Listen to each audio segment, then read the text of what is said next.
నాగ్ అశ్విన్ 2024లో భారీ అంచనాల నడుమ మైథలాజికల్ స్టోరీ మరియు హాలీవుడ్ స్థాయి టేకింగ్ 600 కోట్లకు పైగా భారీ బడ్జెట్ తో విడుదలైన సినిమా కల్కి 2898 AD.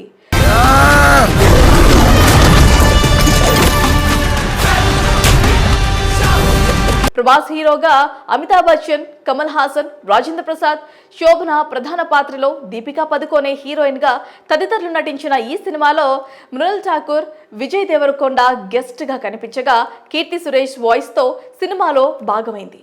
2 భాగాలుగా రూపుదిద్దుకుంటున్న ఈ చిత్రంలో శ్రీకృష్ణుడి పాత్ర కీలకం కాగా మొదటి భాగంలో శ్రీకృష్ణుడు 5 నిమిషాల సన్నివేశంలో వచ్చి వెళ్లారు. కానీ ఆ పాత్ర వేసింది ఎవరో తెలియకుండా డార్క్ మోడ్ లో ముఖం చూపించకుండా చూపించారు దర్శకుడు నాగ్ అశ్విన్. అయితే ఈ పాత్రను వేసింది ప్రముఖ తమిళ్ యాక్టర్ అని, ఆ పాత్రకి గంభీరమైన వాయిస్ ఓవర్ ఇచ్చింది actor dubbing artist Arjun Das అని కన్ఫర్మ్ అయింది.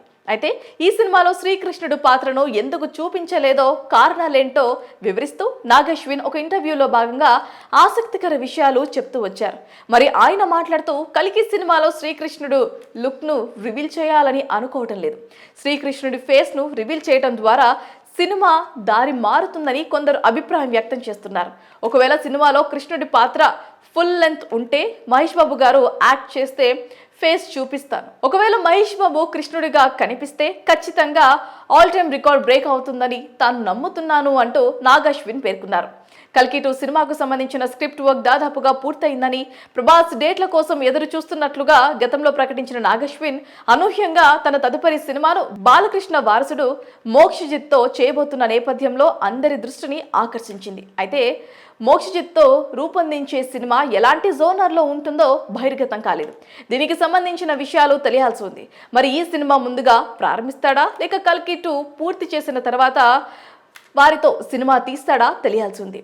ఏదేమైనా డైరెక్టర్ నాగ్ అశ్విన్ కల్కితో కృష్ణుడి పాత్ర పట్ల తనకున్న అంకిత భావాన్ని బయట పెట్టడం, మహేష్ బాబు కృష్ణుడి పాత్రకి బాగా సెట్ అవుతాడని నమ్మకంతో చెప్పటం గమనార్హం. ఇంకా తొలి ఊపిరి కూడా తీసుకొని ఈ బిడ్డ కోసం ఇంకెంతమంది చనిపోవాలి?